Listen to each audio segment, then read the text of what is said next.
Hey, so I wanted to make a YouTube video to share my tithing experience. A couple years ago, I was on a work trip in a different city, and I really clicked with one girl that was there, and we were just talking. We kind of went out to lunch. Um, During the training, we had different breakout sessions, and she was my partner, and she was just cool.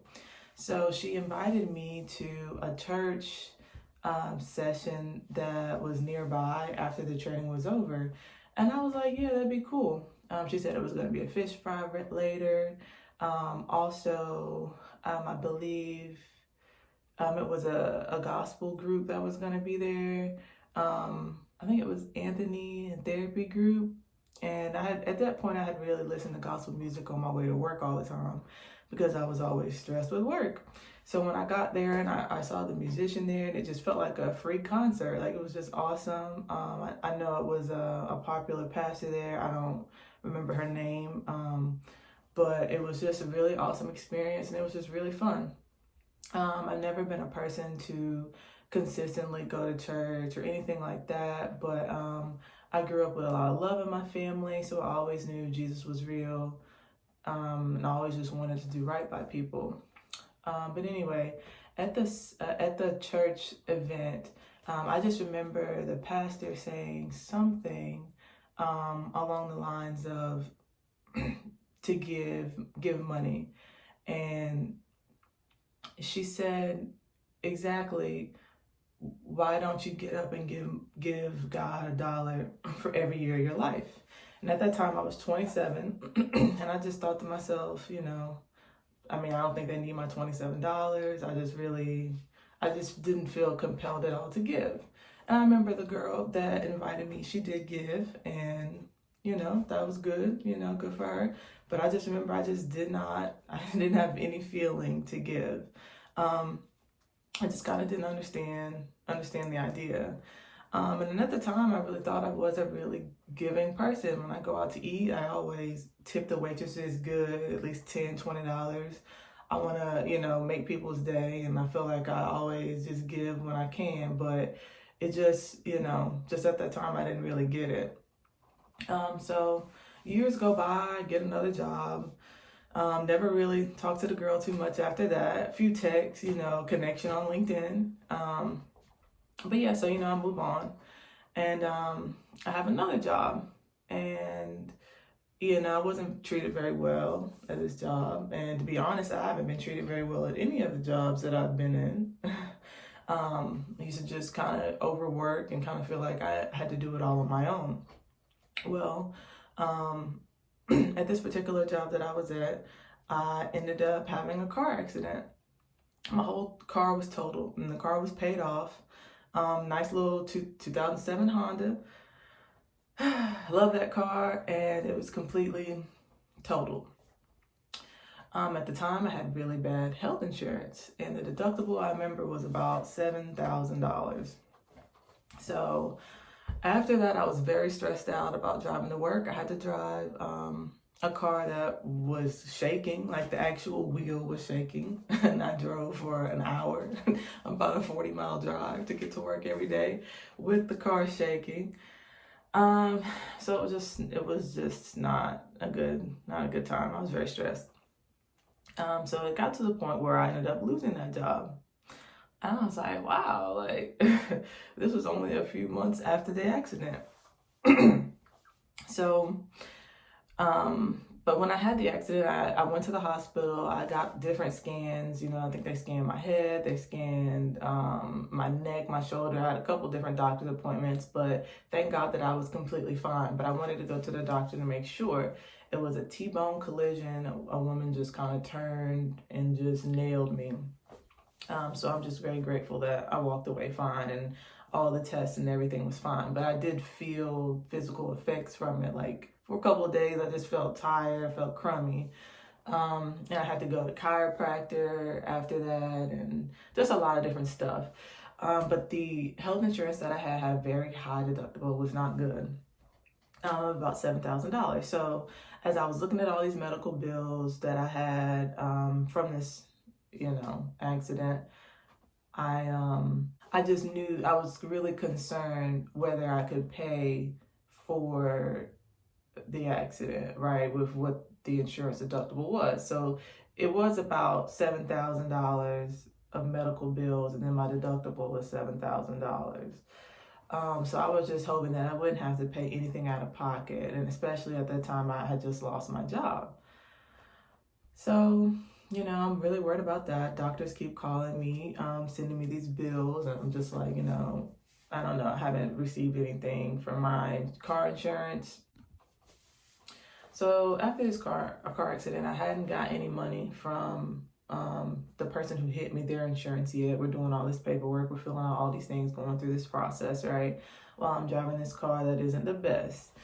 So the whole idea is I'm just hoping that her insurance will pay for these medical bills and the chiropractic service that I received. So that's the only thing I'm thinking about. I'm not thinking about getting much off the top, and that's mainly because my insurance was so terrible. So I remember it was one day when I was just really having a really bad day, and I ended up going to church. And I just remember really feeling at peace, like just really feeling like I know God is going to bless me with another job. And, my faith was just so strong during the service. I can't really remember what the service was about, but I just remember just feeling like my faith was just so high. And what's funny is I thought about that moment when I went out to church at my old company, and the pastor saying, just give $1 for every year of your life. So I decided to do that, So I gave my last, I might have been 28 then. I gave my last $28 that I had with not knowing when my next income was going to be. So then I remember I was sitting at home and just kind of trying to get my mind together and stay positive and stay faithful. And I remember one of the hospitals where all of my work was taking place, they called me and told me what my bill was, and it was about $7,000. But then the person on the phone said that it was completely wrote off. And I was like, what do you mean that it was wrote off? Like, I'm confused. And he was like, it's just wrote off. Doctors just do that sometimes. And, all your medical bills just got wrote off. And then I just remember sitting there just amazed and dumbfounded, not really sure, like, what just happened, right? So when I got off the phone, I just was just sitting there. I just couldn't believe that. So then a couple weeks later, the other girl's insurance came in and gave me a check for $7,000. And I just couldn't believe that I could keep it. Like, I could keep the money. And I was just like, I just couldn't believe that the whole time. I was like, wow. So I was just amazed by that I got to keep the $7,000 because I didn't have a job. And it, that money helped me get through the time where I was looking for a job and I wasn't as stressed, right? Like, I had thought about just getting a job, at Kroger and just doing what I got to do to try to help myself until I got a job that kind of fit more in line with my skills. But, when I got that $7,000, I just couldn't believe it. I was just so thankful. And it was just kind of like my faith was just so big that God had seen everything that I had went through at that company and in previous companies. And he just knew, like, he just saw that my faith was so high. So then when I got the $7,000, I remember I wrote the church a check for $200. Like, I was like, well, I got to give more. So then, after the celebration of my $7,000 gift, I think probably about a couple weeks later, I got a bill for, I think it was about $400 or $500 that didn't get wrote off. But it made me think, like, wow, I didn't pay that 10%. And I was thinking, I should have gave more. Like, it was a lesson from God. Like, yes, I blessed you with this, but you still were not obedient to giving me 10% of the $7,000 check that I gave you, that he gave me. So, just that was the moment where I really learned that I have got to be obedient with the money that God gives me. So from there on out, I started tithing my income. Every dollar that I received, I started tithing my income to the church that I was going to at the time, and still going to. But I tithe all of that money, and I can just tell you that it has completely changed my life. I'm so much more happier. I'm so much more at peace. It's just amazing. So right here, I do want to read some scriptures to kind of help further my point that I'm trying to get across. So in Malachi 3:8-10, it says, "Will a man rob God? Yet you have robbed me. But you say, in what ways have we robbed you? In tithes and offerings. You are cursed with a curse, for you have robbed me, even this whole nation." So in Jeremiah 17:5, it says, "This is what the Lord says. Cursed is the one who trusts in man, who depends on flesh for his strength, and whose heart turns away from the Lord." So I picked these two scriptures because, it's saying when we're not paying our tithes and offerings, that we are robbing God. We're robbing the church of God for people to learn more about God. But then it also goes on to explain to us what that consequence is in Malachi 3:8-10, saying that you are cursed with a curse. So Jeremiah 17:5 explains what that curse is. So when I think about what it says in Jeremiah 17:5, cursed is the one who trusts in man.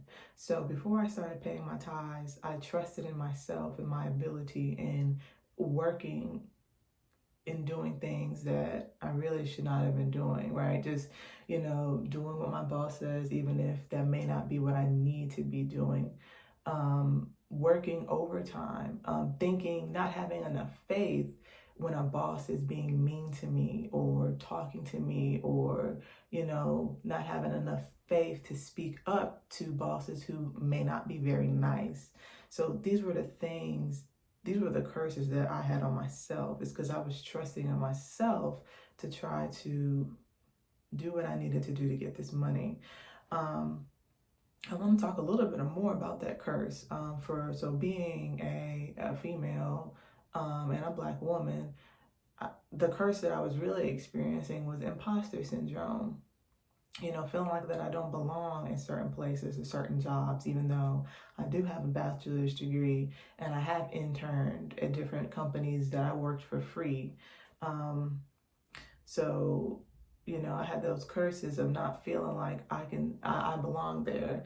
And what those curses also bring along is when you are experiencing different things, such as sexism and racism in the workplace, you start to lose your faith when you're talking to different bosses or different employees, different people you have to work with.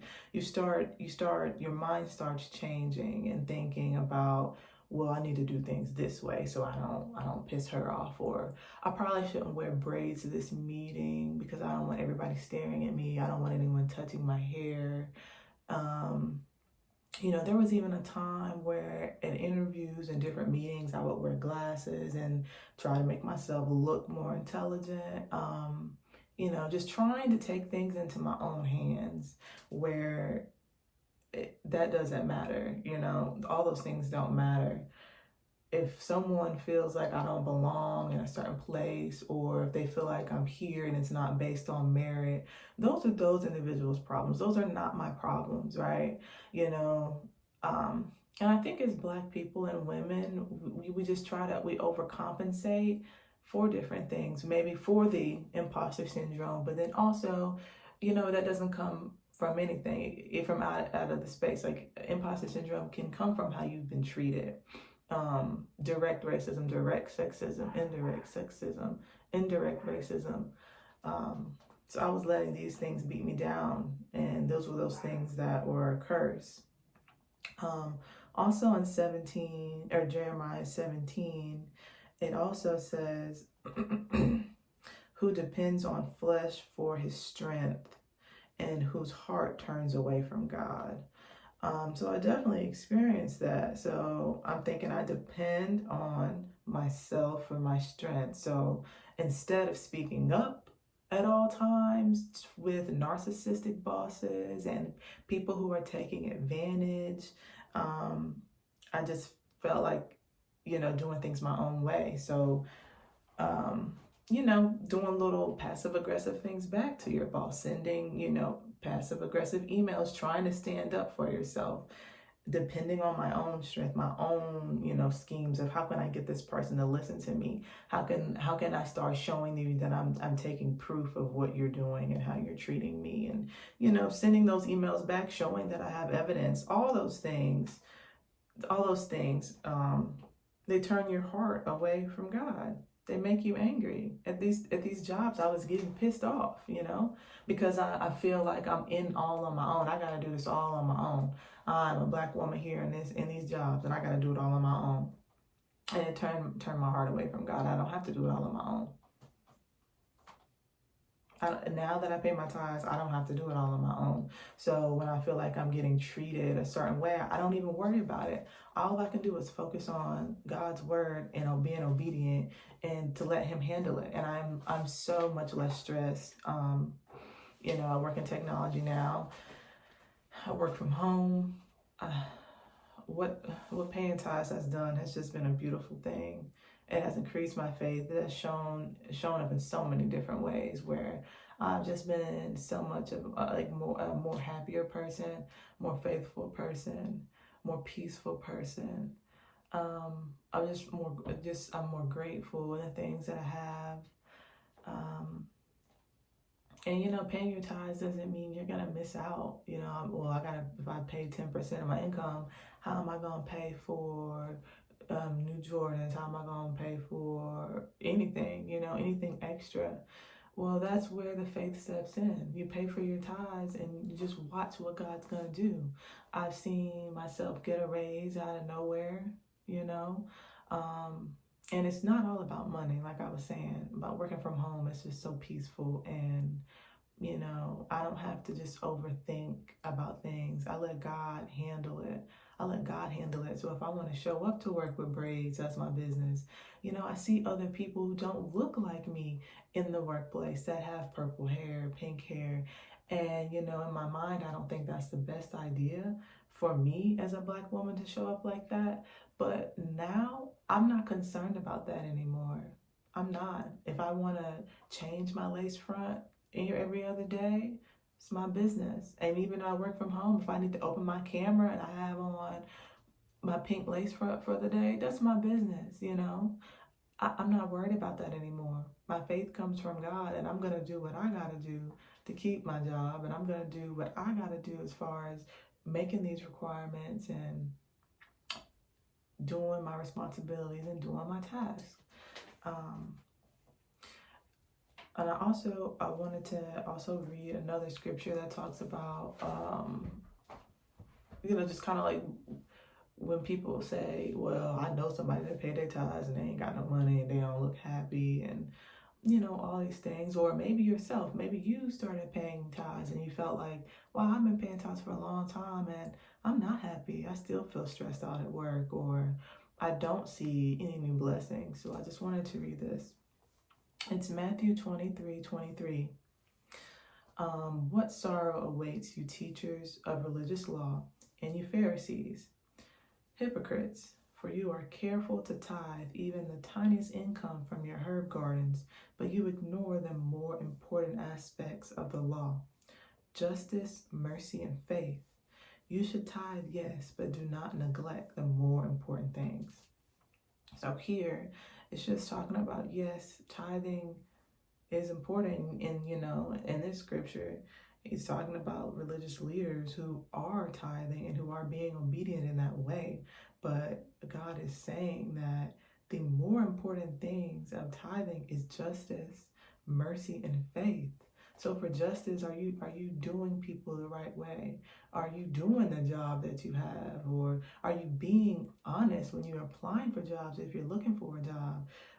How are you treating other people in your family? Also, mercy. When I think about the word mercy, I really think about forgiveness. Are you forgiving other people? Are you giving mercy in situations where somebody sounds like they said something and it might not be that way? Or are you being merciful? And also talks about faith. For me, tithing is all about faith. It started out with faith. I gave that $27 thinking and knowing that God was going to take care of me, that God was going to provide, because He is the sole provider. And it's the faith. I have more faith from tithing.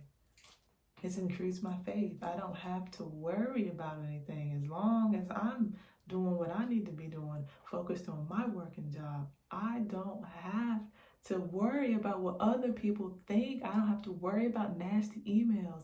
I don't have to worry about mistreatment. I don't have to worry about men hitting on me at work. I don't have to worry and scheme and think about what can I do to avoid all this. I don't have to worry about none of that, because now I show up at these jobs feeling strong. I don't care. I don't care if I lose the job I have now. God's going to provide and give me another job. If I lose another job, God might just let the money fall from the sky, just like He did with this check that I didn't see that was coming, that really wasn't supposed to come to me. So I just wanted to say that tithing is just some of the best things. It's just been, I've seen some of the best things with tithing, and I can really go on and on about what I've seen with tithing. Another example, I remember I had signed up for a bill to pay automatic draft, and I completely forgot. I forgot all about it, right? And I had looked back at the account online, and it kept saying paid for the past couple months. And I'm like, I didn't pay that bill. I was like, what are they talking about? So that was a blessing. Like, wow. Well, I also want to explain another example I have that's just a testimony from paying my tithes. So there was a time where I was getting a little weary on paying them. I didn't want to pay them. I just didn't want to. I pay mine every 2 weeks. So, I got paid and I hadn't paid him yet. But I was helping my husband with his student loans. I had submitted his income-based repayment, and they were trying to give me or let us know how much that was going to be once we submitted all that paperwork and they do their system, right? So first she told me that it was going to be about $75 a month for his loan, which that's still good, but that was not the only loan that he has, and I have my own student loan, so we're trying to get it as low as possible. So the woman was still saying that for some reason she couldn't push it through or something like that, and I was like, what? And she said she'll call me back tomorrow. So I just kind of sat back and thought to myself, maybe I need to just go ahead and pay my tithes and be obedient, right? So I did. I paid my tithes and became obedient.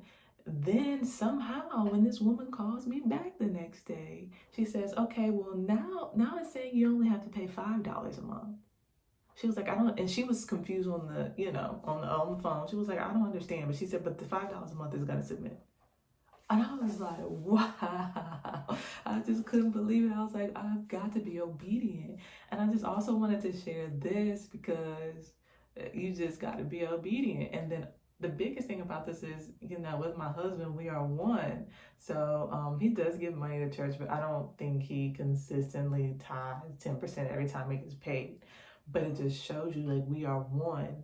And how that helped his student loans, and then at the same time, I'm showing justice and mercy by helping him and submitting, to my husband and trying to be his helpmate. And now for one of his student loans, he only has to pay $5. So I don't know. I just wanted to share that one. There's so many other ones. There's so many other testimonies I could say about tithing.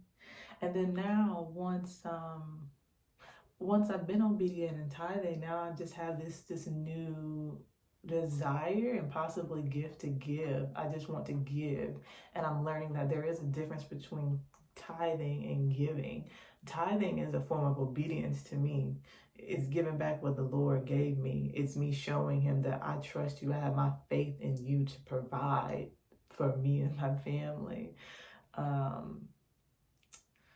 So now, since I tithe, I want to give. I want to give like I used to. Like, I mean, I'm not really going to restaurants no more, so I can't really tip big, but any opportunity I have to give to something, to help somebody, I just really want to do that. So, I don't know. I hope this video was coherent. Um, I hope I made the point, but I just wanted to share about tithing and how awesome it is, how it's awesome. Also have another example of tithing. So I used to feel like I needed to be perfect in interviews, and I would show out and do a very good job at all times.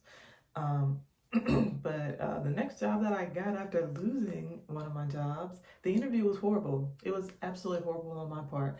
I remember I sat in the wrong chair. My cell phone went off. He was asking me stuff, and I didn't understand what he was saying. Like, I was like, what? I was confused. And in previous interviews, I would have just one thing, I was really relaxed about the interview. I wasn't concerned. I knew God was going to provide. If it wasn't this job, it was going to be another job. And whatever job I was going to get was going to be from God. It wasn't going to be from how awesome my interview was and how many times I just showed out with my GRE terminology, and I just said how great I am and how great everything is, and I'm just the best person in the world, and you're going to hire me because of that. So, I had kind of dropped all that and got in there, and the man was real relaxed too, but it just was like, it just felt like a mess, and it felt like one of my worst interviews. But what's funny was too, I did get the job, and then later on when I talked to the person that hired me, he said he was impressed. So said he was impressed. So it's just great. It doesn't matter. Him saying he was impressed that's cool. But to me, I was like, I don't know how you was impressed because my phone went off. I'm sitting there not understanding what you're saying to me. I felt like I was a little borderline ratchet in the interview. I was tired. Yeah, so that's just another example. Like, you just got to give it to God and not worry. So one last thing, I've put some information in the bio of this video, different biblical resources. I think I put the scriptures that I mentioned, and I also wanted to put one tithing testimony that I saw on YouTube in particular that really did inspire me through my tithing journey and just kind of learning more about it from a biblical perspective. So I wanted to put that in there. I don't know this woman at all, but I'm just giving credit where credit is due. To God be the glory. Have a good day.